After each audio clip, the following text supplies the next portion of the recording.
Welcome back to our YouTube channel, guys. My name's Audible and I'm really proud to introduce another one of our videos. In today's video, I'm walking you around a Fiat 500 595 Abarth that we've upgraded with rear parking sensors. If you're new to our channel, haven't seen us before, hit that subscribe button below. Otherwise, let's go.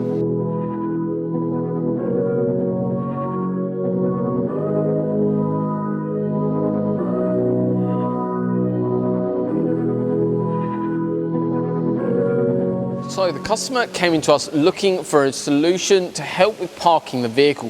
So what we've added in is our color-coded flush fit parking sensor solution.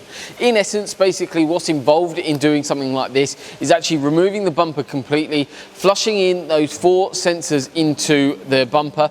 In terms of the factory position, there's 3 sensors from factory. So what we've done is put the outer 2 on, measured exactly to get them completely even, and then mounted the 4 sensors, giving you a lot more coverage than the factory sensors would have done. So we've got 4 sensors spread evenly across, looking really nice, and also completely color coded to the vehicle. The sensor is only 17mm in diameter, which is really nice in terms of like a factory look, but also looks incredibly smart on the vehicle too. Plus it's obviously being color coded, which makes a world of difference as well.